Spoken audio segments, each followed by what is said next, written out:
ಸಮಸ್ಯೆ ನಿಮ್ಮದು, ಪರಿಹಾರ ನಮ್ಮದು. ಆತ್ಮೀಯ ವೀಕ್ಷಕರಿಗೆಲ್ಲ ವಾರ್ಡ್ ಪ್ರಾಬ್ಲಮ್ ಕಾರ್ಯಕ್ರಮಕ್ಕೆ ಆತ್ಮೀಯ ಸ್ವಾಗತ. ನೀವು ಎಂದು ನೋಡಲಿರೋ ವಾರ್ಡು ವಿಶಿಷ್ಟ ಮತ್ತು ವಿಶೇಷವಾದದ್ದು.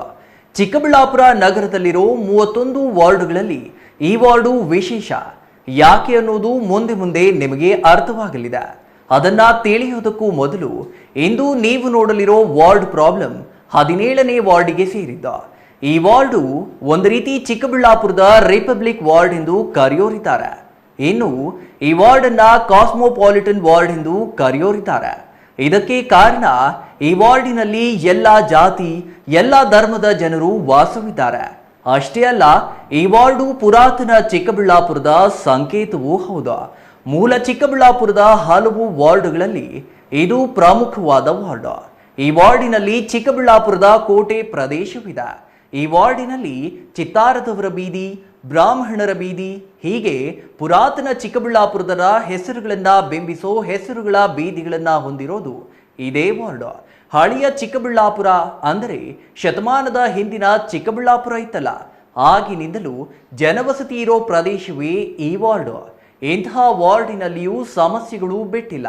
ಹಾಗಾದ್ರೆ ಈ 17ನೇ ವಾರ್ಡಿನಲ್ಲಿರೋ ಸಮಸ್ಯೆಗಳೇನು? ಯಾವ ಸಮಸ್ಯೆಗಳಿಗೆ ಪರಿಹಾರ ಸಿಕ್ಕಿದೆ? ಇನ್ನು ಯಾವ ಸಮಸ್ಯೆಗಳಿಗೆ ಪರಿಹಾರ ಸಿಗಬೇಕಿದೆ ಅನ್ನೋದನ್ನ ನೋಡೋಣ ಬನ್ನಿ.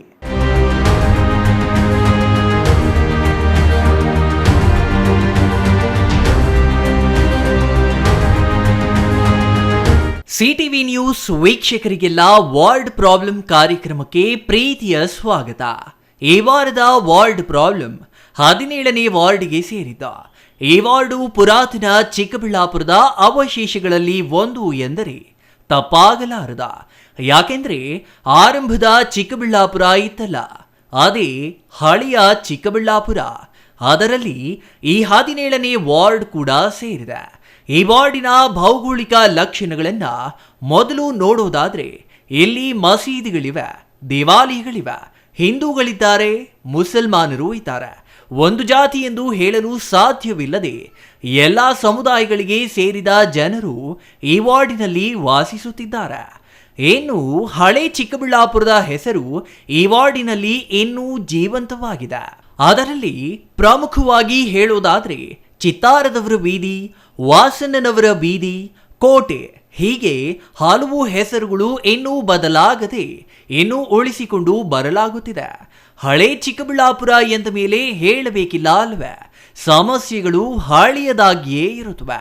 ಹಾಗಾಗಿ ಎಲ್ಲ ವಾರ್ಡುಗಳಂತೆ ಈ ವಾರ್ಡಿನಲ್ಲಿಯೂ ಹಲವು ಸಮಸ್ಯೆಗಳು ತಾಂಡವವಾಡುತ್ತಿವೆ.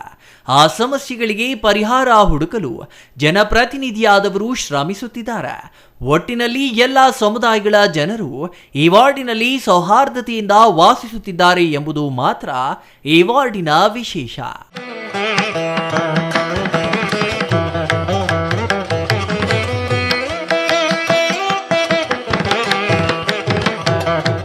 ವೀಕ್ಷಕರೇ, ಇಲ್ಲಿ ನಿಂತಿದ್ದಾರಲ್ಲ, ಈ ವ್ಯಕ್ತಿಯ ಹೆಸರು SM ರಫೀಕ್ ಅಂತ. ಇವರೇ ಈ 17ನೇ ವಾರ್ಡಿನ ನಗರಸಭಾ ಸದಸ್ಯರು. ಎಲ್ಲಾ ವಾರ್ಡ್ಗಳ ಸದಸ್ಯರಂತೆ ಇವರು ಒಬ್ಬ ಸದಸ್ಯರು ಅಂತ ತಿಳಿಯಬೇಡಿ. ನಾನು ಮೊದಲೇ ಹೇಳಿದಂತೆ ಈ 17ನೇ ವಾರ್ಡು ಇತರೆ ವಾರ್ಡ್ಗಳಂತಲ್ಲ. ಯಾಕೆಂದ್ರೆ 31 ವಾರ್ಡ್ಗಳಲ್ಲಿಯೇ ಇದು ವಿಶೇಷ. ಆ ವಿಶೇಷ ಏನು ಅಂತೀರಾ? ಈ ನಗರಸಭಾ ಸದಸ್ಯರೇ. ಕಳೆದ 35 ವರ್ಷಗಳಿಂದ ಈ ವಾರ್ಡ್ಗೆ ಇವರೇ ಸದಸ್ಯರು. ಅಂದರೆ ಕಳೆದ 7 ಬಾರಿಯಿಂದ ಪದೇ ಇವರೇ ಗೆದ್ದು ಬರುತ್ತಿದ್ದಾರೆ ಅಂತ ಅರ್ಥ. ಅರೆ, ಇದೇನಿದು 7 ಬಾರಿಯಿಂದ ಈ ವಾರ್ಡಿನ ಮೀಸಲಾತಿ ಬದಲಾಗಿಲ್ಲವೇ ಎಂದು ಹುಬ್ಬೇರಿಸಬೇಡಿ. ಮೀಸಲಾತಿ ಬದಲಾವಣೆಯಾಗಿದೆ. ಅಷ್ಟೇ ಅಲ್ಲ, ಈ ಸದಸ್ಯರು ಪಕ್ಷಾಂತರ ಮಾಡಿದ್ದಾರೆ. ಆದರೂ ಗೆಲುವು ಮಾತ್ರ ಇವರನ್ನ ಬಿಟ್ಟಿಲ್ಲ. ಹಾಗಾಗಿಯೇ ಕಳೆದ 35 ವರ್ಷಗಳಿಂದ ಸತತವಾಗಿ ಇವರು ಈ ವಾರ್ಡಿನ ಸದಸ್ಯರಾಗಿಯೇ ಮುಂದುವರಿಯುತ್ತಿದ್ದಾರೆ. ಪಕ್ಷ ಬದಲಾಗಲಿ, ಪಕ್ಷೇತರರಾಗಿಯೇ ಸ್ಪರ್ಧಿಸಲಿ, ಮೀಸಲಾತಿ ಬದಲಾಗಲಿ, ಇವರು ಮಾತ್ರ ಈ ವಾರ್ಡನ್ನ ಬಿಟ್ಟುಕೊಟ್ಟಿಲ್ಲ. ಈ ವಾರ್ಡಿನ ಜನರು ಇವರನ್ನ ಬಿಟ್ಟುಕೊಟ್ಟಿಲ್ಲ. ಹಾಗಾಗಿಯೇ ಸತತ 7 ಬಾರಿ ಇವರು ಈ ವಾರ್ಡಿನ ಸದಸ್ಯರಾಗಿದ್ದಾರೆ.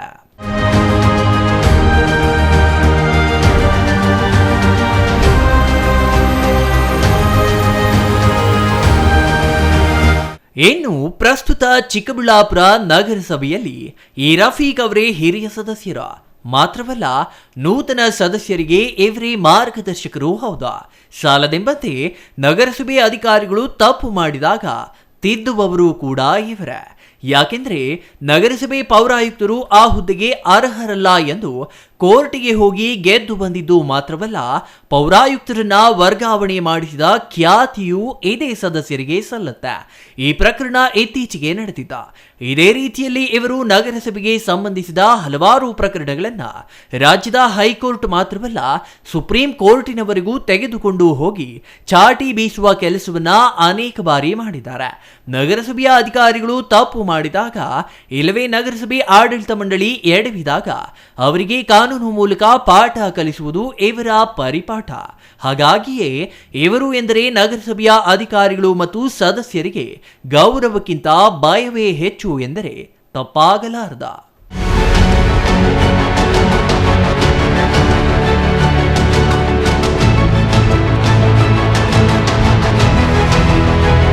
ವಿಸ್ತೀರ್ಣದಲ್ಲಿ 17ನೇ ವಾರ್ಡು ಅತಿ ಚಿಕ್ಕ ವಾರ್ಡ್, ಆದರೆ ಮತಗಳಲ್ಲಿ ಮಾತ್ರ ಅಲ್ಲ. ಆಗಲೇ ಹೇಳಿದಂತೆ ಈ ವಾರ್ಡು ಕಾಸ್ಮೋಪಾಲಿಟನ್ ವಾರ್ಡ್. ಹಾಗಾಗಿಯೇ ಈ ವಾರ್ಡಿನಲ್ಲಿ ಎಲ್ಲ ಸಮುದಾಯಗಳು, ಎಲ್ಲ ಧರ್ಮಗಳಿಗೆ ಸೇರಿದ ಜನರು ಇದ್ದಾರೆ. ಎಲ್ಲರೂ ಸೌಹಾರ್ದತೆಯಿಂದ ಬಾಳುತ್ತಿದ್ದಾರೆ. ಮುಖ್ಯವಾಗಿ ಹೇಳೋದಾದ್ರೆ, ಈ ವಾರ್ಡಿನಲ್ಲಿ ಕೊಳಚೆ ಪ್ರದೇಶ ಇದೆಯೋ ಅಥವಾ ಕೊಳಚೆ ಪ್ರದೇಶದಲ್ಲಿಯೇ ಈ ವಾರ್ಡು ಇದೆಯೋ ಎಂಬ ಸಂದೇಹ ಬಾರದೇ ಇರದ. ಯಾಕೆಂದ್ರೆ ಬಹುತೇಕ 17ನೇ ವಾರ್ಡು ಪೂರ್ತಿ ಕೊಳಚೆ ಪ್ರದೇಶವೇ ಆವರಿಸಿದೆ. ಕೊಳಚೆ ಪ್ರದೇಶ ಎಂದರೆ ಸಹಜವಾಗಿ ಇಲ್ಲಿ ವಾಸಿಸೋ ಜನರೆಲ್ಲರೂ ಕಷ್ಟಜೀವಿಗಳೇ. ಬೆಳಗಿನಿಂದ ಸಂಜೆಯವರೆಗೂ ದುಡಿದು ಬಂದು ಸಂಜೆ ಮನೆಯಲ್ಲಿ ಮೋದರಿಕೊಂಡು ಮಲಗೋ ಶ್ರಮಜೀವಿಗಳಿರುವ ಈ ವಾರ್ಡಿನಲ್ಲಿ ಸ್ವಚ್ಛತೆ ಅನ್ನೋದು ಸ್ವಲ್ಪ ಕಡಿಮೆಯೇ. ಶತಮಾನ ಕಂಡ ಮನೆಗಳಾದ ಕಾರಣ ಈ ವಾರ್ಡಿನಲ್ಲಿ ಚಿಕ್ಕಬಳ್ಳಾಪುರದ ಹಳೆಯ ಕುರುಹುಗಳನ್ನು ಕಾಣಬಹುದಾಗಿದೆ.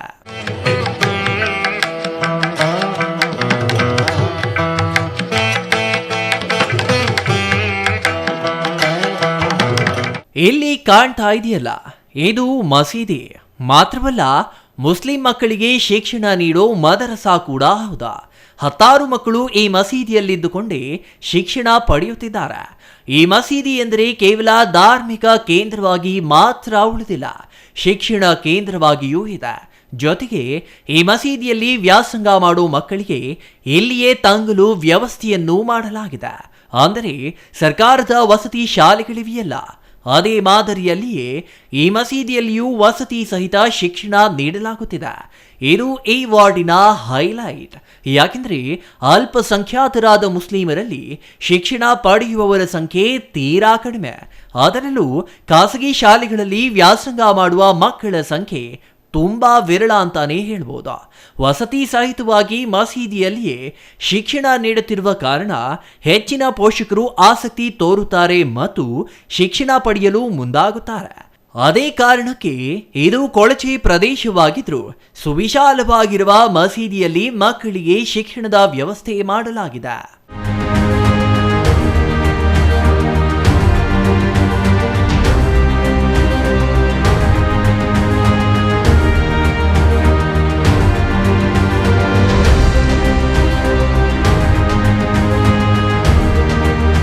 ಇನ್ನು ಈ ಮಸೀದಿಯ ಮುಂಭಾಗದಲ್ಲಿಯೇ ಒಂದು ಅಂಗನವಾಡಿ ಕೇಂದ್ರವನ್ನು ತೆರೆಯಲಾಗಿದೆ. ಹಲವು ದಶಕಗಳ ಹಿಂದೆಯೇ ಇಲ್ಲಿ ಅಂಗನವಾಡಿಗಾಗಿ ಜಾಗ ಮೀಸಲಿರಿಸಿದ ಕಾರಣ ಅಂಗನವಾಡಿಗೆ ಸ್ವಂತ ಜಾಗವೂ ಇದೆ. ಆದರೆ ದಶಕಗಳ ಹಿಂದೆ ನಿರ್ಮಾಣವಾಗಿರುವ ಕಾರಣ ಅಂಗನವಾಡಿ ಕಟ್ಟಡ ಮಾತ್ರ ಹಳೆಯದಾಗಿದೆ. ಇಲ್ಲಿನ ಅಂಗನವಾಡಿಗೆ ಈ ವಾರ್ಡಿನ ಎಲ್ಲ ಮಕ್ಕಳು ಬರುತ್ತಿದ್ದು ಹೆಚ್ಚು ಮಕ್ಕಳಿಂದ ತುಂಬಿದೆ. ಆದರೆ ಕಟ್ಟಡ ಹಳೆಯದಾಗಿರುವ ಕಾರಣ 17ನೇ ವಾರ್ಡಿನಲ್ಲಿ ನೂತನ ಅಂಗನವಾಡಿ ಕಟ್ಟಡ ನಿರ್ಮಿಸಲು ನಗರಸಭಾ ಸದಸ್ಯರು ಮುಂದಾಗಿದ್ದು, ಇಲ್ಲಿ ಕಾಣ್ತಾ ಇದೆಯಲ್ಲ ಖಾಲಿ ನಿವೇಶನ, ಈ ನಿವೇಶನದಲ್ಲಿಯೇ ನೂತನ ಅಂಗನವಾಡಿ ಕಟ್ಟಡ ನಿರ್ಮಿಸಲು ಈಗಾಗಲೇ ಸಿದ್ಧತೆ ನಡೆಸಿದ್ದಾರೆ. ಅಲ್ಲದೆ ಈ ವಾರ್ಡ್ನ ಜನತೆ ಯಾವುದೇ ಚುನಾವಣೆ ದಿನ ಮತ ಚಲಾಯಿಸಬೇಕಾದ್ರೆ ಅವರು ದೂರದ ನ್ಯೂಟನ್ ಗ್ರಾಮರ್ ಶಾಲೆಯವರೆಗೂ ಹೋಗಬೇಕಂತೆ. ದೂರದ ಕಾರಣ ವೃದ್ಧರು ಸೇರಿದಂತೆ ಕೆಲವರು ಮತ ಚಲಾಯಿಸಲು ನಿರಾಸಕ್ತಿ ತೋರುತ್ತಾರೆ. ಇದರಿಂದ ಮತದಾನ ಕುಂಠಿತವಾಗುತ್ತಿದೆ. ಹಾಗಾಗಿ ಈ ಸಮಸ್ಯೆ ತಪ್ಪಿಸಲು ಇಲ್ಲಿರುವ 60-40 ನಿವೇಶನದಲ್ಲಿ ವಿಶಾಲವಾದ ಅಂಗನವಾಡಿ ಕಟ್ಟಡ ನಿರ್ಮಾಣವಾದರೆ ಇದೇ ಅಂಗನವಾಡಿಯಲ್ಲಿ ಮತಗಟ್ಟೆ ಮಾಡಬೇಕು. ಆ ಮೂಲಕ ಮತದಾರರಿಗೆ ಅನುಕೂಲ ಮಾಡಿ ಮತದಾನ ಹೆಚ್ಚಲು ಸಹಕಾರಿಯಾಗಲಿದೆ ಎಂಬ ಮುಂದಾಲೋಚನೆ ನಗರಸಭಾ ಸದಸ್ಯರಿಗಿದ್ದು ಈ ಜಾಗದಲ್ಲಿ ನೂತನ ಅಂಗನವಾಡಿ ಕಟ್ಟಡ ನಿರ್ಮಾಣಕ್ಕೆ ಮುಂದಾಗಿದ್ದಾರೆ.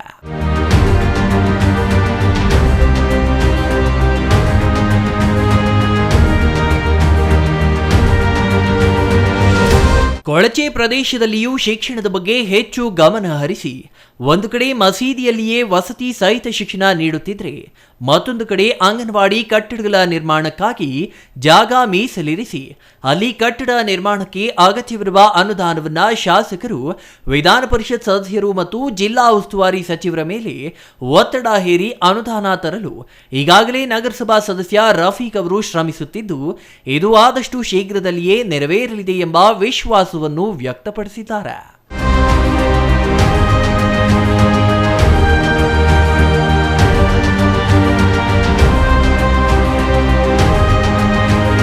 ನೋಡಿದ್ರಲ್ಲ ವೀಕ್ಷಕರೇ, ಚಿಕ್ಕಬಳ್ಳಾಪುರದ 17ನೇ ವಾರ್ಡಿನ ವಿಶೇಷಗಳನ್ನ. ಈ ವಾರ್ಡು ಅತ್ಯಂತ ಪುರಾತನವಾದ ವಾರ್ಡು. ಶತಮಾನಗಳ ಹಿಂದೆ ನಿರ್ಮಾಣವಾದ ಮನೆಗಳು ಸಾಲದು ಅಂತ ಕೊಳಚೆ ಪ್ರದೇಶ ಬೇರೆ. ಇಂತಹ ಜಾಗದಲ್ಲಿಯೂ ಶಿಕ್ಷಣಕ್ಕೆ ನೀಡಿದ ಒತ್ತು ಹೆಚ್ಚು ಎಂದೇ ಹೇಳಬಹುದು. ಆದರೆ ಶಿಕ್ಷಣ ಅನ್ನೋ ಮಹಾಸಮುದ್ರ ಅಷ್ಟು ಸುಲಭವಾಗಿ ಪೂರ್ಣಗೊಳ್ಳುವುದಲ್ಲವಲ್ಲ. ಅಂಗನವಾಡಿ, ಮದರಸಾದಂತಹ ಶಿಕ್ಷಣವೇ ಪರಿಪೂರ್ಣವಲ್ಲ. ಇಲ್ಲಿ ಆಗಬೇಕಾದ ಅಭಿವೃದ್ಧಿ ಇನ್ನೂ ಜಾಸ್ತಿ ಇದೆ. ಅದರಲ್ಲೂ ಕಳೆದ 3.5 ದಶಕದಿಂದ ಒಬ್ಬರೇ ನಗರಸಭಾ ಸದಸ್ಯರು 7 ಬಾರಿ ಸತತವಾಗಿ ಗೆಲ್ಲುವುದು ಎಂದರೆ ಅಷ್ಟು ಸುಲಭದ ಮಾತಲ್ಲ. ಮತದಾರರ ವಿಶ್ವಾಸವನ್ನ ಉಳಿಸಿಕೊಂಡು ಹೋಗೋದು ಇದೆಯಲ್ಲ, ಅದು ನಿಜಕ್ಕೂ ತೀರಾ ಕಷ್ಟದ ಕೆಲಸ. ಆದರೆ ಇಲ್ಲಿನ ಸದಸ್ಯರು ಅದನ್ನ ಯಶಸ್ವಿಯಾಗಿ ಮಾಡಿದ್ದಾರೆ. ಹಾಗಾಗಿಯೇ ಸತತ 35 ವರ್ಷಗಳಿಂದ ಅವರು ಒಂದೇ ವಾರ್ಡಿನ ಸದಸ್ಯರಾಗಿದ್ದಾರೆ. ಹಾಗಾದ್ರೆ ಈ ವಾರ್ಡಿನಲ್ಲಿ ಸಮಸ್ಯೆಗಳೇ ಇಲ್ವಾ? ಇಲ್ಲಿ ಎಲ್ಲವೂ ಅಭಿವೃದ್ಧಿ ಆಗಿದೆಯಾ ಎಂದರೆ ಅದು ಕೂಡ ಇಲ್ಲ. ಆಗಬೇಕಾದ ಅಭಿವೃದ್ಧಿ ಬೆಟ್ಟದಷ್ಟಿದೆ, ಆಗಿರುವ ಅಭಿವೃದ್ಧಿ ಸ್ವಲ್ಪ ಮಾತ್ರ. ಹಾಗಾದ್ರೆ 17ನೇ ವಾರ್ಡಿನಲ್ಲಿ ಆಗಿರುವ ಅಭಿವೃದ್ಧಿ ಏನು, ಆಗಬೇಕಾದ ಅಭಿವೃದ್ಧಿ ಏನು ಅನ್ನೋದನ್ನ ನೋಡೋದಕ್ಕೂ ಮೊದಲು ಒಂದು ಸಣ್ಣ ವಿರಾಮ. Shri Manjunatha hardware and innovations 22 ವರ್ಷಗಳಿಂದ ಮಾರುಕಟ್ಟೆಯಲ್ಲಿ ಸುದೀರ್ಘ ಪಯಣ ಮತ್ತು ಗ್ರಾಹಕ ಹಾಗೂ ಎಂಜಿನಿಯರಿಂಗ್ಗಳ ನಂಬಿಕೆಯ ಆಯ್ಕೆ. ಅತ್ಯುತ್ತಮ ಗುಣಮಟ್ಟ, ಪ್ರಾಮಾಣಿಕ ಬೆಲೆ. Engineer choices, architect choices, corporates house owners, carpenter choices, hardware dealers ಹಾಗೂ ಇನ್ನಿತರರಿಗೆ ಹೋಲ್ಸೇಲ್ ದರದಲ್ಲಿ ಸಿಗುವ ಸ್ಥಳವೇ ಶ್ರೀ ಮಂಜುನಾಥ ಹಾರ್ಡ್ವೇರ್ ಮತ್ತು ಇನ್ನೋವೇಷನ್ಸ್. ವಿವಿಧ ರೀತಿಯ ವಿನ್ಯಾಸಗಳುಳ್ಳ ಡೆಕೋರೇಟಿವ್, ಪ್ರೊಟೆಕ್ಟಿವ್, ಫಂಕ್ಷನಲ್ ಹಾಗೂ ಉತ್ತಮ ದರದಲ್ಲಿ ಗುಣಮಟ್ಟದ ಹಾರ್ಡ್ವೇರ್ ವಸ್ತುಗಳು ನಮ್ಮಲ್ಲಿ ದೊರಕುತ್ತದೆ. ವಿಳಾಸ: ರಿಲಯನ್ಸ್ ಪೆಟ್ರೋಲ್ ಬಂಕ್ ಹತ್ತಿರ, ಬಿಬಿ ರಸ್ತೆ, ಚಿಕ್ಕಬಳ್ಳಾಪುರ. ಮೊಬೈಲ್ ಸಂಖ್ಯೆ 9739393927. ಮತ್ತೊಂದು ಸಂಖ್ಯೆ 9008680303.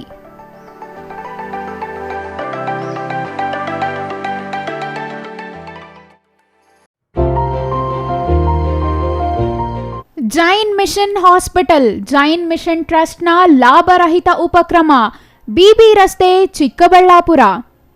ಇನ್ನು ಮುಂದೆ ಹೆಚ್ಚಿನ ಚಿಕಿತ್ಸೆಗಾಗಿ ಬೆಂಗಳೂರಿಗೆ ಹೋಗಬೇಕು ಎಂಬ ಚಿಂತೆ ಬೇಡ.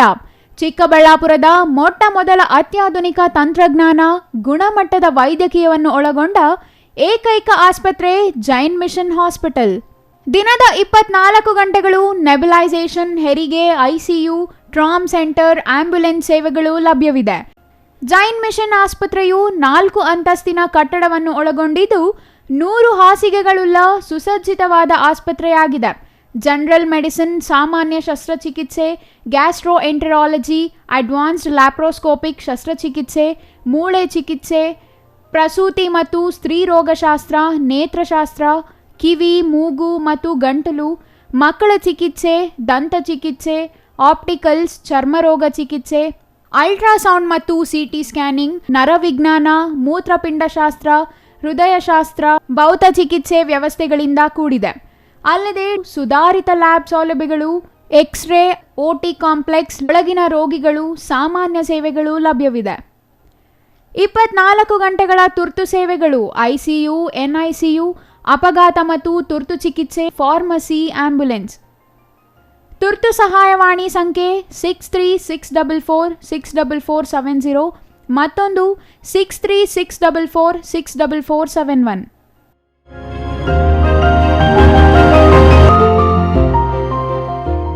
ವಾರ್ಡ್ ಪ್ರಾಬ್ಲಮ್ ಕಾರ್ಯಕ್ರಮಕ್ಕೆ ಮತ್ತೆ ಸ್ವಾಗತ. ವೀಕ್ಷಕರೇ, ಈ 17ನೇ ವಾರ್ಡ್ ಇದೆಯಲ್ಲ, ಈ ವಾರ್ಡು ಮೊದಲೇ ಹೇಳಿದಂತೆ ಕಾಸ್ಮೋಪಾಲಿಟನ್ ವಾರ್ಡ್. ಯಾಕೆಂದ್ರೆ ಇಲ್ಲಿ ಎಲ್ಲ ಸಮುದಾಯ ಮತ್ತು ಧರ್ಮದ ಜನರು ವಾಸವಿದ್ದಾರೆ. ಅವರೆಲ್ಲರೂ ಸೌಹಾರ್ದತೆಯಿಂದ ಜೀವನ ನಡೆಸುತ್ತಿದ್ದಾರೆ. ಇನ್ನು ಬಹುತೇಕ ಈ ವಾರ್ಡು ಕೊಳಚೆ ಪ್ರದೇಶವೇ ಆಗಿದೆ. ಈ ವಾರ್ಡಿನಲ್ಲಿ ಏನೆಲ್ಲ ಅಭಿವೃದ್ಧಿ ಆಗಿದೆ ಅನ್ನೋದನ್ನ ನೋಡೋದಕ್ಕೂ ಮೊದಲು ಈ ವಾರ್ಡಿನ ಚರಂಡಿಗಳನ್ನ ಮಾತ್ರ ನೋಡಲೇಬೇಕಿದೆ. ಯಾಕೆಂದ್ರೆ ಈ ವಾರ್ಡು ಕೊಳಚೆ ಪ್ರದೇಶವಾಗಿರುವ ಕಾರಣ ಸ್ವಚ್ಛತೆ ಎಂಬುದು ತೀರಾ ಕಡಿಮೆ. ಇನ್ನು ಚರಂಡಿಗಳಂತೂ ಕಟ್ಟಿಕೊಂಡು ಎಲ್ಲೆಂದರಲ್ಲಿ ಕೊಳೆತು ನಾರುತ್ತಿರುವ ಚರಂಡಿಗಳಲ್ಲಿ ತ್ಯಾಜ್ಯ ನೀರು ಸರಾಗವಾಗಿ ಹರಿದು ಹೋಗಲು ಹೂಳು ತೆಗೆಯುವ ಕೆಲಸವೂ ಆಗಿಲ್ಲ ಎಂಬುದು ಸ್ಥಳೀಯರ ನೇರ ಆರೋಪವಾಗಿದೆ. ಆದರೆ ಮನೆ ನಿರ್ಮಾಣ ಸೇರಿ ಹಲವು ಕಾಮಗಾರಿಗಳು ನಡೆಯುತ್ತಿರುವ ಹಿನ್ನೆಲೆಯಲ್ಲಿ ಚರಂಡಿಗಳು ಹೂಳಿನಿಂದ ತುಂಬಿದ್ದು ಅವುಗಳನ್ನು ಸ್ವಚ್ಛಗೊಳಿಸಲಾಗುತ್ತದೆ ಎಂಬುದು ನಗರಸಭಾ ಸದಸ್ಯರ ವಾದ. ಒಟ್ಟಿನಲ್ಲಿ ಈ ವಾರ್ಡಿನಲ್ಲಿ ಕಣ್ಣಿಗೆ ರಾಚುವಂತೆ ಚರಂಡಿ ಸಮಸ್ಯೆ ಇದೆ ಎಂದರೆ ತಪ್ಪಾಗಲಾರದು. ಹಾಗಾದ್ರೆ ಆ ವಾರ್ಡಿನಲ್ಲಿ ಸಮಸ್ಯೆಗಳು ಏನು ಅನ್ನೋದನ್ನ ನೋಡೋಣ ಬನ್ನಿ. ವೀಕ್ಷಕರೇ, ಚಿಕ್ಕಬಳ್ಳಾಪುರದಲ್ಲಿ ಒಟ್ಟು 9 ಕೊಳಚೆ ಪ್ರದೇಶಗಳಿವೆ. ಅದರಲ್ಲಿ ಅತಿ ಹೆಚ್ಚು ಕೊಳಚೆ ಪ್ರದೇಶ ಇರುವುದು ನಗರದ 5 ಮತ್ತು 6ನೇ ವಾರ್ಡಿನಲ್ಲಿ. ಅದೇ ರೀತಿಯಲ್ಲಿಯೇ 17ನೇ ವಾರ್ಡಿನಲ್ಲಿಯೂ ಕೊಳಚೆ ಪ್ರದೇಶವಿದೆ. ಆದರೆ ಅದು ಕೆಲ ಪ್ರದೇಶಕ್ಕೆ ಮಾತ್ರ ಸೀಮಿತವಾಗಿದೆ. ಇಡೀ ವಾರ್ಡ್ಗೆ ಆವರಿಸಿದೆ ಎಂದರೆ ತಪ್ಪಾಗಲಾರದು. ಮೊದಲೇ ಹೇಳಿದಂತೆ ಈ ವಾರ್ಡು ಭೌಗೋಳಿಕವಾಗಿ ತೀರಾ ಚಿಕ್ಕ ವಾರ್ಡ್.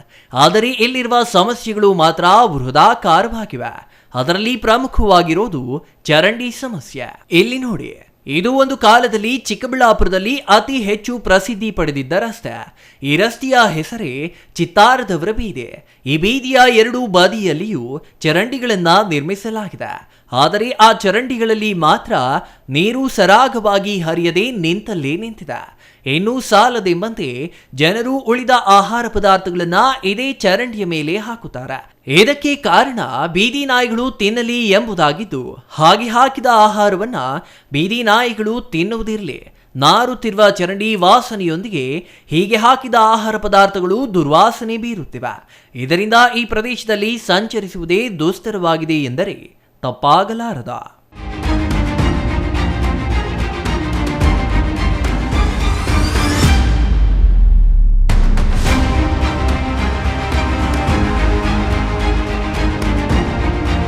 ಈ ಚಿತ್ತಾರದವರ ಬೀದಿ ಮಾತ್ರವಲ್ಲದೆ ಹೊಲಸನ್ನಗಾರಿ ಬೀದಿ ಸೇರಿದಂತೆ 17ನೇ ವಾರ್ಡಿನ ಪೂರ್ತಿ ಚರಂಡಿಗಳ ಸಮಸ್ಯೆ ತೀವ್ರವಾಗಿ ಕಾಡುತ್ತಿದ್ದು, ಚರಂಡಿಗಳ ಸ್ವಚ್ಛತೆ ಮಾಡಿ ಸುಮಾರು ದಿನಗಳೇ ಕಳೆದಿರುವ ಕಾರಣ ಇವುಗಳು ಕಟ್ಟಿಕೊಂಡು ದುರ್ನಾತ ಬೀರುತ್ತಿವೆ.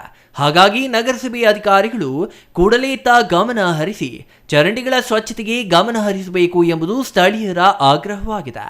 ಅಲ್ಲದೆ ಪ್ರಸ್ತುತ ಮಳೆಗಾಲ ಆರಂಭವಾಗಿದ್ದು, ಡೆಂಗಿ ಸೇರಿದಂತೆ ಚಿಕುನ್ಗುನ್ಯಾದಂತಹ ಸಾಂಕ್ರಾಮಿಕ ರೋಗಗಳು ತೀವ್ರವಾಗಿ ಹರಡುತ್ತಿವೆ.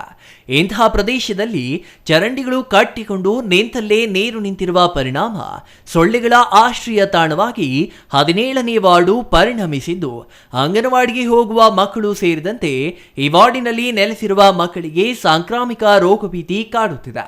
ಹಾಗಾಗಿ ನಗರಸಭೆ ಅಧಿಕಾರಿಗಳು ಕೂಡಲೇ ಚರಂಡಿಗಳ ಸ್ವಚ್ಛತೆಯತ್ತ ಗಮನ ಹರಿಸಬೇಕು ಎಂದು ಸ್ಥಳೀಯರು ಕೋರಿದ್ದಾರೆ.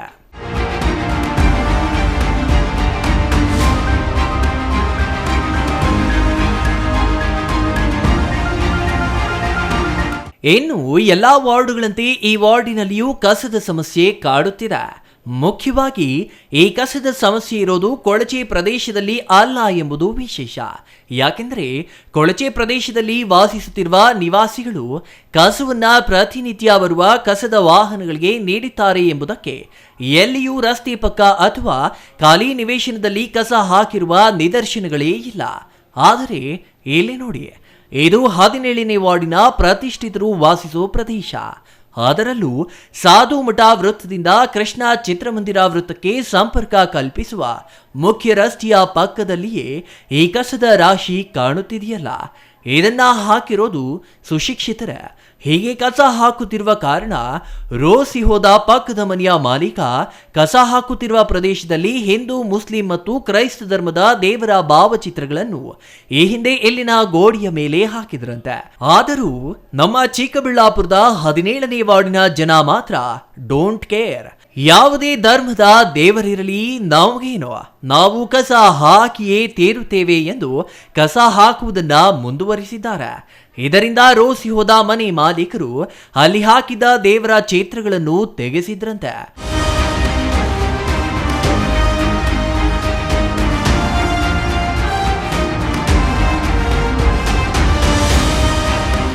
ಈ ವಾರ್ಡ್ಗೆ ಈ ಹಿಂದೆ ಕುಡಿಯುವ ನೀರಿನ ಸಮಸ್ಯೆ ತೀವ್ರವಾಗಿಯೇ ಇತ್ತಂತೆ. ಅದೇ ಕಾರಣಕ್ಕೆ ಬರೋಬ್ಬರಿ 12 ಕೊಳವೆ ಬಾವಿಗಳು ಕೊರೆಸಿದ್ರು ನೀರೇ ಸಿಗದೆ ತೀವ್ರ ಸಂಕಷ್ಟ ಎದುರಿಸುವಂತಾಗಿತ್ತ. ಹಾಕಿದ ಕೊಳವೆ ಬಾವಿಗಳೆಲ್ಲ ನೀರು ಸಿಗದೆ ಖಾಲಿ ಹೊಡೆದ ಕಾರಣ ವಾರ್ಡಿನ ಜನರ ದಾಹ ತೀರಿಸಲು ಕಂದವಾರ ಕೆರೆಯ ಕೆಳಗೆ 2 ಕೊಳವೆ ಬಾವಿಗಳನ್ನು ಕೊರೆದು ನೀರು ತರಲಾಗಿದೆ. ಅಲ್ಲದೆ ಮತ್ತೊಂದು ಕೊಳವೆ ಬಾವಿ ಇದೇ ವಾರ್ಡಿನಲ್ಲಿ 1200 ಅಡಿ ಆಳ ಕೊರೆಯಲಾಗಿದ್ದು ಈ ಕೊಳವೆ ಬಾವಿಯಲ್ಲಿ ಅಲ್ಪ ಪ್ರಮಾಣದ ನೀರು ಸಿಕ್ಕಿದೆಯಂತೆ.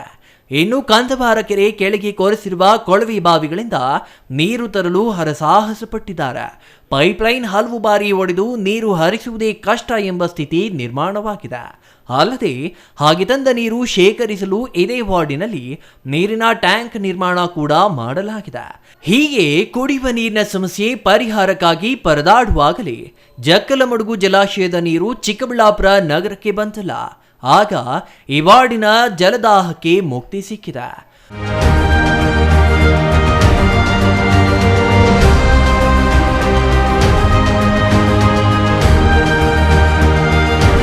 ನಾನು SM ರಫೀಕ್, ಕೋಟೆ ಪ್ರದೇಶದವರೇ ನಾನು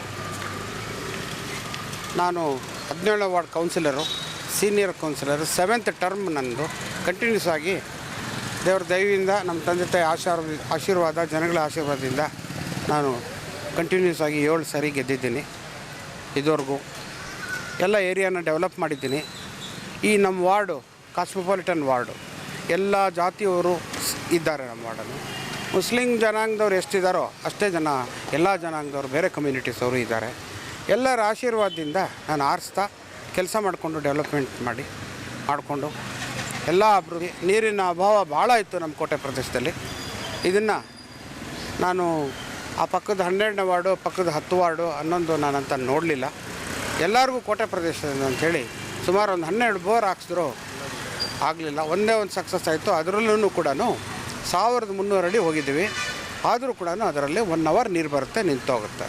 ಸೊ ಇದಕ್ಕೆಲ್ಲ ಯೋಚನೆ ಮಾಡಿ ಕಂದವಾರ ಪಂಪ್ ಹೌಸಿಂದ ಆ ಕಡೆಗೆ ನೀರು ಹಾಕಿ ಅಲ್ಲಿಂದ ಬೋರ್ಸ್ 3 ಬೋರ್ ಹಾಕ್ಸ್ದೆ ಒಂದು ಫೇಲ್ಯೂರ್ ಆಗೋಯ್ತು. 2 ಬೋರ್ಸು ನೀರು ತಗೊಂಡು ಇವಾಗ ಎಂಟೈರ್ ಕೋಟೆ ಪ್ರದೇಶಕ್ಕೆ ನಾವು ಕೊಡ್ತಾ ಇದ್ದೀವಿ. ಇನ್ನು ಕಳೆದ 35 ವರ್ಷಗಳಿಂದ ಇವರು ನಗರಸಭಾ ಸದಸ್ಯರಾಗಿರುವ ಕಾರಣ ಚಿಕ್ಕಬಳ್ಳಾಪುರ ಜಿಲ್ಲೆಯಾಗುವುದಕ್ಕೂ ಮೊದಲಿನಿಂದಲೇ ಇವರು ನಗರಸಭೆಯನ್ನ ಪ್ರತಿನಿಧಿಸುತ್ತಿದ್ದಾರೆ. 2008ರಲ್ಲಿ ಚಿಕ್ಕಬಳ್ಳಾಪುರ ಜಿಲ್ಲೆಯಾಗಿ ರೂಪುಗೊಂಡಿತಲ್ಲ, ಆಗಲೂ ಇವರೇ ನಗರಸಭಾ ಸದಸ್ಯರಾಗಿದ್ರ. ಅಲ್ಲದೆ ಜಕ್ಕಲಮಡುಗು ಜಲಾಶಯದ ನೀರು ದೊಡ್ಡಬಳ್ಳಾಪುರಕ್ಕೆ ಕೊಂಡೊಯ್ಯಲು ಆಗಿನ ಸಂಸದರಾಗಿದ್ದ RL ಜಾಲಪ್ಪ ಅವರು ಪ್ರಯತ್ನ ಮಾಡಿದಾಗ ಅದನ್ನ ವಿರೋಧಿಸಿ ಹೋರಾಟ ಮಾಡಿದವರಲ್ಲಿ ಇವರು ಕೂಡ ಒಬ್ಬರು. ಅಲ್ಲದೆ ದೊಡ್ಡಬಳ್ಳಾಪುರ ಜಿಲ್ಲೆಯ ಜಲಾಶಯ ಎಂದು ನಾಮಕರಣ ಮಾಡಿದ್ದ ಜಕ್ಕಲಮಡುಗು ಜಲಾಶಯವನ್ನ ಚಿಕ್ಕಬಳ್ಳಾಪುರ ಜಿಲ್ಲೆಯ ಜಲಾಶಯ ಎಂದು ಬದಲಿಸುವ ಜೊತೆಗೆ ಚಿಕ್ಕಬಳ್ಳಾಪುರಕ್ಕೆ ಹೆಚ್ಚಿನ ಪಾಲು ನೀರು ಪಡೆಯುವಲ್ಲಿಯೂ ಚಿಕ್ಕಬಳ್ಳಾಪುರದ ಆಗಿನ ನಗರಸಭೆ ಹೋರಾಟ ಪ್ರಮುಖ ಕಾರಣ. ಆಗಿನ ಹೋರಾಟದ ಫಲವಾಗಿಯೇ ಇಂದು ಚಿಕ್ಕಬಳ್ಳಾಪುರಕ್ಕೆ ನೀರಿನ ಸಮಸ್ಯೆ ಎಂಬುದು ಇಲ್ಲದೆ ಸಮೃದ್ಧಿಯಾಗಿರಲು ಕಾರಣವಾಗಿದೆ. ನೋಡಿದ್ರಲ್ಲ ವೀಕ್ಷಕರೇ, ಚಿಕ್ಕಬಳ್ಳಾಪುರ ನಗರಸಭೆಯ 17ನೇ ವಾರ್ಡಿನ ಸಮಸ್ಯೆಗಳನ್ನು. ಅಲ್ಲಿ ಕೊಳಚೆ ಪ್ರದೇಶ ಅಧಿಕವಾಗಿದೆ, ಆದರೆ ಚರಂಡಿಗಳ ಸ್ವಚ್ಛತೆ ಎಂಬುದು ಮರೀಚಿಕೆಯಾಗಿದೆ. ಚರಂಡಿಗಳು ಕಟ್ಟಿಕೊಂಡು ಹೂಳು ತುಂಬಿ ದುರ್ನಾತ ಬೀರುತ್ತಿರುವುದು ಒಂದು ಕಡೆಯಾದರೆ, ಅದೇ ಚರಂಡಿಗಳ ಮೇಲೆ ಉಳಿದ ಆಹಾರವನ್ನ ಹಾಕಿ ನಾಗರಿಕರೇ ಮತ್ತಷ್ಟು ಅಸ್ವಚ್ಛತೆಗೆ ಕಾರಣರಾಗುತ್ತಿದ್ದಾರೆ. ಪ್ರಸ್ತುತ ಮಳೆಗಾಲ ಆರಂಭವಾಗಿದ್ದು ಡೆಂಗಿ, ಚಿಕುನ್ಗುನ್ಯಾದಂತಹ ಸಾಂಕ್ರಾಮಿಕ ರೋಗಗಳು ರಾಜ್ಯದಾದ್ಯಂತ ತೀವ್ರವಾಗಿ ಹರಡುತ್ತಿವೆ. ಇಂತಹ ಸ್ಥಿತಿಯಲ್ಲಿ 17ನೇ ವಾರ್ಡಿನಲ್ಲಿ ಚರಂಡಿಗಳ ಸ್ಥಿತಿ ಅತ್ಯಂತ ದಯನೀಯವಾಗಿದ್ದು, ಇವುಗಳ ಸ್ವಚ್ಛತೆಗೆ ಸಮರೋಪಾದಿಯಲ್ಲಿ ನಗರಸಭೆಯ ಅಧಿಕಾರಿಗಳು ಮುಂದಾಗದಿದ್ರೆ ನಾಗರಿಕರ ಆರೋಗ್ಯದ ಮೇಲೆ ದುಷ್ಪರಿಣಾಮ ಬೀರುವ ಆತಂಕವಿದೆ.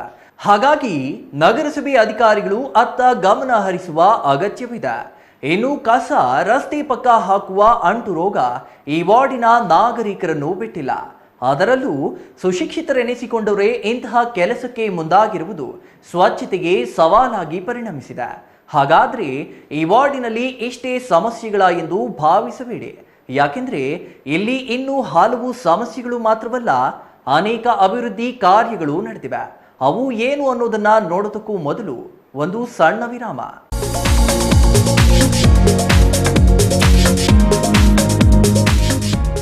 ಸ್ಕೈ ಮಹಿಳಾ ಅಡ್ಡ ಹೋಲ್ಸೇಲ್ ಮಳಿಗೆ ಮಹಿಳೆಯರಿಗಾಗಿ ಲೋಕಾಯುಕ್ತ ಆಫೀಸ್ ಹತ್ತಿರ 1ನೇ ward, Vapasandra, Chikkaballapura town. Mobile ಸಂಖ್ಯೆ 9916533636. 15 ವರ್ಷ ಮೇಲ್ಪಟ್ಟ ಮಹಿಳೆಯರಿಗೆ ಬೇಕಾದ ಎಲ್ಲಾ ತರಹದ ಬಟ್ಟೆಗಳು ಒಂದೇ ಮಳಿಗೆಯಲ್ಲಿ ಲಭ್ಯ. ನಮ್ಮಲ್ಲಿ ಎಲ್ಲಾ ತರಹದ ಕಾಟನ್, ರೇಷ್ಮೆ, Banaras, linen, crepe silk, Vishal, Subhash, soft saris, ಕೈಮಗ್ಗದ ಸೀರೆಗಳು, ಮುಲ್ಮುಲ್ ಕಾಟನ್ ಸೀರೆಗಳು ದೊರೆಯುತ್ತವೆ. ಸೀರೆಗಳು ಬೆಲೆ 150 ರೂಗಳಿಂದ ಪ್ರಾರಂಭ. Crop top, lehenga, gown, ready dress, tops, leggings, dress material, jeans tops ದೊರೆಯುತ್ತದೆ. ಟಾಪ್ಸ್ 100 ರೂಗಳಿಂದ, ಲೆಗಿನ್ 150 ರೂಗಳಿಂದ ಪ್ರಾರಂಭ. ಎಲ್ಲಾ ತರಹದ ಹೊಲಿಗೆ ಸೌಲಭ್ಯವಿದೆ. ಹ್ಯಾಂಡ್ ಎಂಬ್ರಾಯ್ಡರಿ, ಕಂಪ್ಯೂಟರ್ ಎಂಬ್ರಾಯ್ಡರಿ ಮಾಡಲಾಗುತ್ತದೆ. ಸ್ಕೈ ಮಹಿಳಾ ಅಡ್ಡ ಹೋಲ್ಸೇಲ್ ಮಳಿಗೆ ಮಹಿಳೆಯರಿಗಾಗಿ ಲೋಕಾಯುಕ್ತ ಆಫೀಸ್ ಹತ್ತಿರ 1ನೇ ward, Vapasandra, Chikkaballapura town. Mobile ಸಂಖ್ಯೆ 9916533636.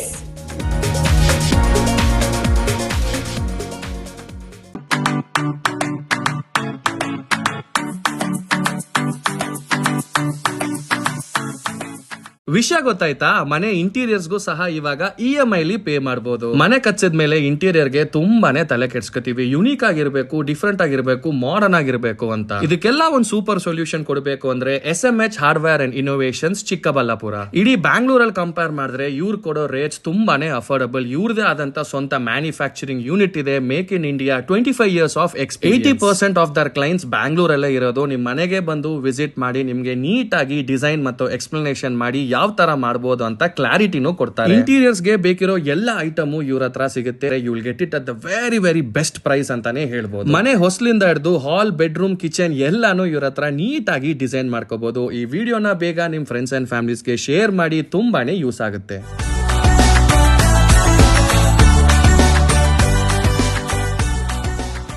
ವಾರ್ಡ್ ಪ್ರಾಬ್ಲಮ್ ಕಾರ್ಯಕ್ರಮಕ್ಕೆ ಮತ್ತೆ ಸ್ವಾಗತ.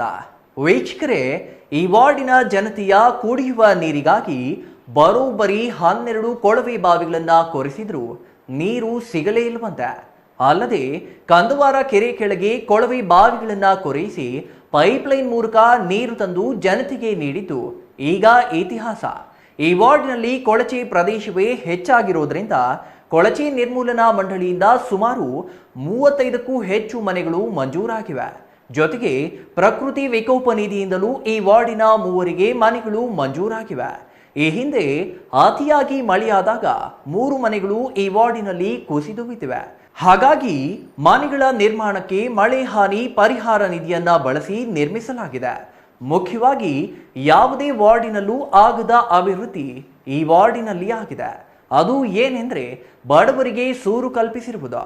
ಅಂದರೆ ಕೇವಲ ನಿವೇಶನ ಇರೋರಿಗೆ ಮನೆ ನಿರ್ಮಿಸಿಕೊಡೋದು ಮಾತ್ರವಲ್ಲ, ನಿವೇಶನ ರಹಿತರಿಗೆ ನಿವೇಶನ ನೀಡುವ ಕೆಲಸವೂ ಈ ವಾರ್ಡಿನಲ್ಲಿ ಆಗಿದೆ. ಈ ಹಿಂದೆಯೂ ಆಗಿದೆ.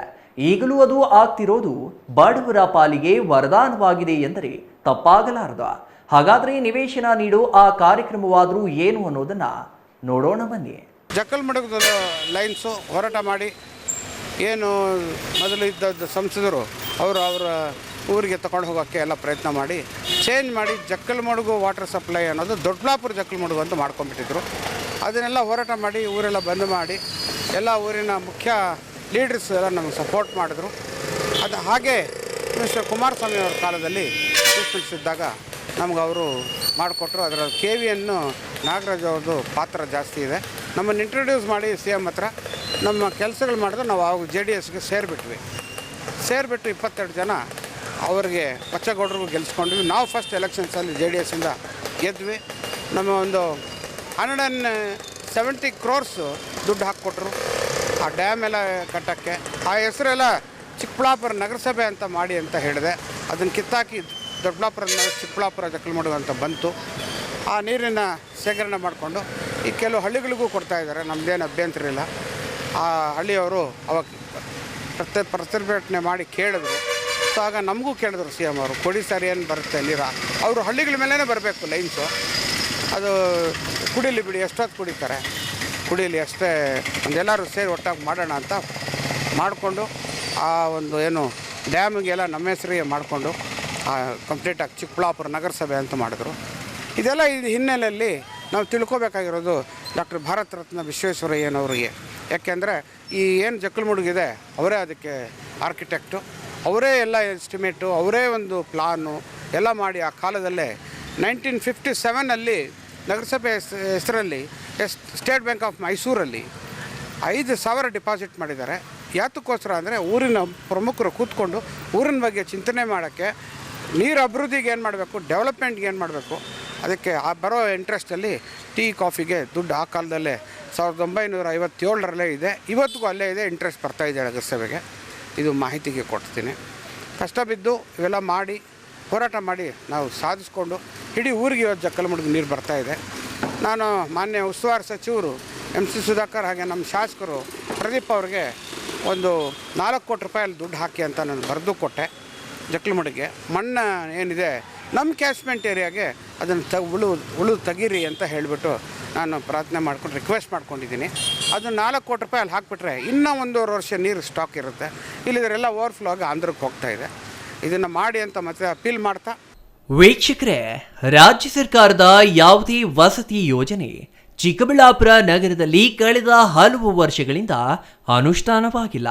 ಆದರೆ ಕೇಂದ್ರದ ಕೊಳಚೆ ನಿರ್ಮೂಲನಾ ಮಂಡಳಿಯಿಂದ ಮನೆಗಳು ಮಂಜೂರಾಗಿದೆಯಲ್ಲ, ಅವುಗಳಿಂದ ಇಂದು ನಗರ ವ್ಯಾಪ್ತಿಯಲ್ಲಿ ಅನೇಕ ಮಂದಿಗೆ ಸೂರು ಕಲ್ಪಿಸುವಲ್ಲಿ ಯಶಸ್ವಿಯಾಗಿದೆ. 17ನೇ ವಾರ್ಡಿನಲ್ಲಿಯೂ 35ಕ್ಕೂ ಹೆಚ್ಚು ಮನೆಗಳು ಕೊಳಚೆ ನಿರ್ಮೂಲನಾ ಮಂಡಳಿಯಿಂದ ಮಂಜೂರಾಗಿದ್ದು, ಅವುಗಳಲ್ಲಿ ಕೆಲವನ್ನ ಸ್ಲಂ ಬೋರ್ಡ್ ಅಧಿಕಾರಿಗಳೇ ನಿರ್ಮಿಸಿಕೊಟ್ಟಿದ್ದಾರೆ. ಇನ್ನು ಹಲವು ಮನೆಗಳನ್ನ ಅವರೇ ಸ್ವತಃ ನಿರ್ಮಿಸಿಕೊಂಡಿದ್ದಾರೆ.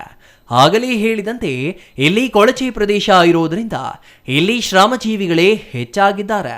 ಆ ಶ್ರಮಜೀವಿಗಳಲ್ಲಿ ಬೇಲ್ದಾರರು, ಮೇಸ್ತ್ರಿಗಳು ಎದ್ದು ಅಂತಹವರೆಲ್ಲ ತಮ್ಮ ಮನೆಗಳನ್ನ ತಾವೇ ನಿರ್ಮಿಸಿಕೊಂಡಿದ್ದಾರೆ.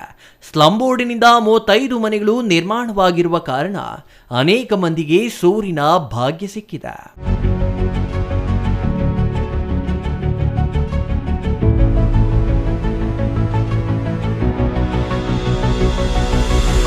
ಆಗಲೇ ಹೇಳಿದಂತೆ ಈ ವಾರ್ಡು ಚಿಕ್ಕಬಳ್ಳಾಪುರದ ಹಳೆಯ ಪ್ರದೇಶಗಳಲ್ಲಿ ಒಂದು. ಹಾಗಾಗಿಯೇ ಶತಮಾನದ ಹಿಂದೆ ನಿರ್ಮಿಸಿದ ಮನೆಗಳು ಕೂಡ ಈ ವಾರ್ಡಿನಲ್ಲಿವೆ. ಅಂತಹ ಮನೆಗಳು ಶಿಥಿಲವಾಗಿ ಕುಸಿಯುವ ಹಂತ ಮುಟ್ಟಿವೆ. ಕೆಲ ಮನೆಗಳು ವಾಸಕ್ಕೆ ಯೋಗ್ಯವಲ್ಲದೆ ತೊರೆದಿರುವ ಮನೆಗಳು ಈ ವಾರ್ಡಿನಲ್ಲಿವೆ. ಇಂಥ ವಾರ್ಡಿನಲ್ಲಿಯೇ ಕ್ರಾಂತಿಕಾರಕವಾದ ಮತ್ತೊಂದು ಅಭಿವೃದ್ಧಿಯೂ ನಡೆದಿದೆ. ಅದಕ್ಕೆ ಶಾಸಕರು ಸೇರಿದಂತೆ ಜಿಲ್ಲಾ ಉಸ್ತುವಾರಿ ಸಚಿವರ ಸಹಕಾರದ ಅಗತ್ಯವಿದೆ ಅನ್ನೋದು ಸದಸ್ಯರ ಬೇಡಿಕೆ. ಅದು ಏನು ಅಂತೀರಾ?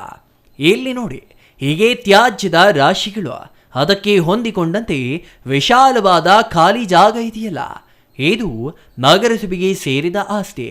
ಈ ಹಿಂದೆ ನೀರು ಹರಿಯಲು ಕಾಲುವೆಯಾಗಿತ್ತೋ ಇಲ್ಲವೇ ಇದೊಂದು ಕಣಿವೆಯಾಗಿತ್ತೋ ಗೊತ್ತಿಲ್ಲ. ಆದರೆ ನಗರ ಬೆಳೆದಂತೆಲ್ಲ ಇದು ಮೂಲೆ ಗುಂಪಾಗಿ ಒತ್ತುವರಿಗೆ ಗುರಿಯಾಗುತ್ತಾ ಬಂದಿದೆ. ಈಗಾಗಲೇ ಹಲವರು ಈ ಜಾಗದಲ್ಲಿ ಮನೆಗಳನ್ನ ನಿರ್ಮಿಸಿಕೊಂಡು ವಾಸವಿದ್ರೆ, ಇನ್ನೂ ಹಲವರು ಈ ಜಾಗ ಒತ್ತುವರಿ ಮಾಡಿಕೊಳ್ಳುವ ಹಂತದಲ್ಲಿದ್ದಾರೆ. ಇಂಥ ಜಾಗ ಹೀಗೆ ಒತ್ತುವರಿಗೆ ಗುರಿಯಾಗುವ ಬದಲು ಇದು ಬಡವರಿಗೆ ಅನುಕೂಲವಾಗುವಂತೆ ಮಾಡಬೇಕು ಎಂಬುದು ನಗರಸಭಾ ಸದಸ್ಯರ ಆಲೋಚನೆಯಾಗಿದೆ.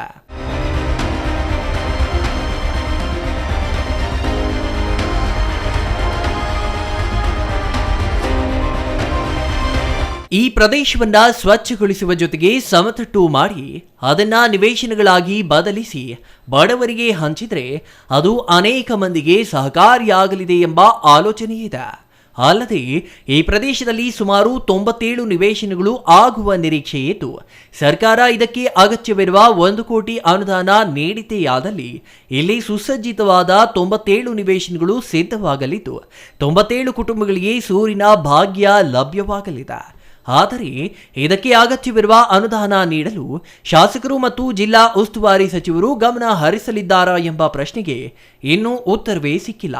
ಚಿಕ್ಕಬಳ್ಳಾಪುರ ನಗರದಲ್ಲಿ ನಿವೇಶನ ರಹಿತರು ಹೆಚ್ಚಿನ ಮಂದಿ ಇದ್ದು ಇಲ್ಲಿ ಸುಮಾರು 100 ಕುಟುಂಬಗಳಿಗೆ ನಿವೇಶನ ದೊರೆತರೆ ಅದು ದೊಡ್ಡ ಸಾಧನೆಯೇ ಆಗಲಿದೆ.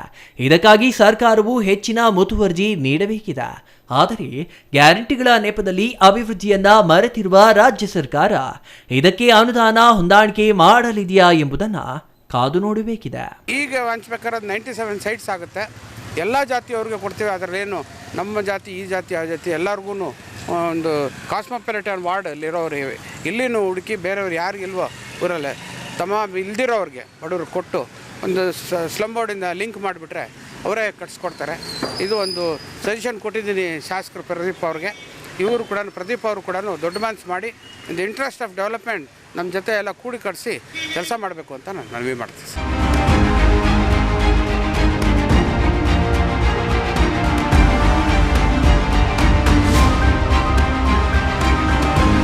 ಆಗಲೇ ಹೇಳಿದಂತೆ ಈ ವಾರ್ಡು ಸರ್ವಧರ್ಮಗಳ ಸಮ್ಮಿಲನವಾಗಿದೆ. ಈಗಾಗಲೇ ನೀವು ಮಸೀದಿ ಮತ್ತು ಮದರಸಾವನ್ನ ನೋಡಿದ್ರಲ್ಲ, ಅದೇ ರೀತಿಯಲ್ಲಿ ಈ ದೇವಾಲಯಗಳನ್ನು ನೋಡಿ. ಎಲ್ಲಿರೋ ಶಿವ ದೇವಾಲಯ ಪುರಾತನವಾದುದ. ಚಿಕ್ಕಬಳ್ಳಾಪುರ ನಿರ್ಮಾಣವಾಗುವುದಕ್ಕೂ ಮೊದಲೇ ಈ ದೇವಾಲಯ ನಿರ್ಮಾಣವಾಗಿದೆಯಂತೆ. ಅಲ್ಲದೆ ಇದೇ ದೇವಾಲಯಕ್ಕೆ ಹೊಂದಿಕೊಂಡಂತೆ ಚನ್ನಕೇಶವ ದೇವಾಲಯವೂ ಇದೆ. ಅಕ್ಕಪಕ್ಕದಲ್ಲಿಯೇ ಶಿವ ಮತ್ತು ವೈಷ್ಣವ ದೇವಾಲಯಗಳಿರೋದು ವಿಶೇಷವೇ. ಆದರೂ ಈ ಉಭಯ ದೇವಾಲಯಗಳನ್ನ ಯಾರು ಮತ್ತು ಯಾವಾಗ ನಿರ್ಮಾಣ ಮಾಡಿದ್ರು ಎಂಬ ಇತಿಹಾಸದ ಬಗ್ಗೆ ಈಗ ಬೇಡಬಿಡಿ. ಈ 2 ಪುರಾತನ ದೇವಾಲಯಗಳಲ್ಲದೆ ಇದೇ ವಾರ್ಡಿನ ಗಣಪತಿ ಸೇರಿದಂತೆ ಇತರೆ ಶಕ್ತಿ ದೇವತೆಗಳ ದೇವಾಲಯಗಳು ಇವೆ. ಪ್ರತಿ ವರ್ಷ ಎಲ್ಲ ಹಬ್ಬಗಳನ್ನ ಸಾಮರಸ್ಯದಿಂದಲೇ ಆಚರಿಸಲಾಗುತ್ತದೆ.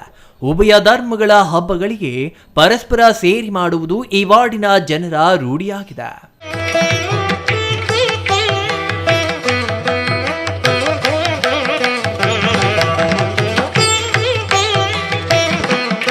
ಈ ಹಿಂದೆ 15ನೇ ವಾರ್ಡಿನ ಸಮಸ್ಯೆಗಳ ಬಗ್ಗೆ ಹೇಳುವಾಗ ಚಿಕ್ಕಬಳ್ಳಾಪುರ ನಗರದ 31 ವಾರ್ಡ್ಗಳಲ್ಲಿ ಅತಿ ಹೆಚ್ಚು ವಾಣಿಜ್ಯ ವಹಿವಾಟು ನಡೆಯುವ ವಾರ್ಡ್ ಎಂದು ಹೇಳಿದ್ದು ನೆನಪಿದೆಯಲ್ವಾ? ಅಷ್ಟೇ ಅಲ್ಲ, ನಗರಸಭೆಗೆ ಅತಿ ಹೆಚ್ಚು ಆದಾಯ ಬರುವ ವಾರ್ಡ್ ಕೂಡ 15ನೇ ವಾರ್ಡು ಎಂದು ಹೇಳಲಾಗಿತ್ತು.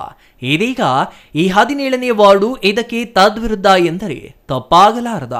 ಇಷ್ಟೆಲ್ಲ ಇರುವ ಈ ವಾರ್ಡಿನಲ್ಲಿ ನಗರಸಭೆಗೆ ಬರೋ ಆದಾಯ ಮಾತ್ರ ತೀರಾ ವಿರಳ ಎನ್ನಬಹುದು, ಇಲ್ಲವೇ ಶೂನ್ಯ ಎಂದೇ ಹೇಳಬಹುದೇನೋ. ಯಾಕೆಂದ್ರೆ ಈ ವಾರ್ಡಿನಲ್ಲಿ ವಾಣಿಜ್ಯ ವಹಿವಾಟು ನಡೆಯುವ ಯಾವುದೇ ಸಣ್ಣ ಅಥವಾ ಗುಡಿ ಕೈಗಾರಿಕೆಗಳಿಲ್ಲ. ಇನ್ನು ಕಂದಾಯ, ನೀರಿನ ತೆರಿಗೆಯಂತಹ ಸಣ್ಣ ತೆರಿಗೆಗಳು ವಸೂಲಿಯಾಗುವುದು ಕಷ್ಟ ಎಂಬ ಸ್ಥಿತಿಯಲ್ಲಿದ್ದಾರೆ ಈ ವಾರ್ಡಿನ ಜನತೆ. ಇದರಿಂದಾಗಿ ಈ ವಾರ್ಡಿನಿಂದ ನಗರಸಭೆ ಆದಾಯ ನಿರೀಕ್ಷೆ ಮಾಡುವಂತೆಯೇ ಇಲ್ಲ. ಹಾಗಂತ ಅಭಿವೃದ್ಧಿಯನ್ನ ನಿರ್ಲಕ್ಷ್ಯ ಮಾಡುವಂತಿಲ್ಲವಲ್ಲ. ಪ್ರತಿ ವಾರ್ಡ್ನಿಂದಲೂ ಆದಾಯವನ್ನೇ ನಿರೀಕ್ಷೆ ಮಾಡೋದಾದ್ರೆ ಸರ್ಕಾರದ ಅನುದಾನವಾದರೂ ಯಾಕೆ ಅಲ್ವೇ? ಹಾಗಾಗಿಯೇ ವಾರ್ಡುಗಳಿಂದ ಆದಾಯ ನಿರೀಕ್ಷೆಗಿಂತ ಅಭಿವೃದ್ಧಿಯತ್ತ ಗಮನ ನೀಡಬೇಕಾದ ಜವಾಬ್ದಾರಿ ನಗರಸಭೆಯ ಮೇಲಿದ್ದು, ಈ ನಿಟ್ಟಿನಲ್ಲಿ 17ನೇ ವಾರ್ಡಿನ ಚರಂಡಿಗಳ ಸ್ವಚ್ಛತೆಯನ್ನ ಗಮನ ಹರಿಸಿ ಈ ವಾರ್ಡಿನ ಜನರ ಆರೋಗ್ಯ ಕಾಪಾಡಬೇಕಾದ ತುರ್ತು ಕೆಲಸ ಆಗಬೇಕಿದ್ದು, ಈ ನಿಟ್ಟಿನಲ್ಲಿ ಸಿಟಿವಿ ನಿರಂತರವಾಗಿ ಶ್ರಮಿಸಲಿದೆ ಎಂದು ಹೇಳುತ್ತಾ ಇವತ್ತಿನ ವಾರ್ಡ್ ಪ್ರಾಬ್ಲಮ್ ಕಾರ್ಯಕ್ರಮ ಮುಗಿಸುತ್ತಿದ್ದೇನೆ. ಮುಂದಿನ ವಾರ ಮತ್ತೊಂದು ವಾರ್ಡಿನ ಸಮಸ್ಯೆಯೊಂದಿಗೆ ಭೇಟಿಯಾಗೋಣ. ನಮಸ್ಕಾರ.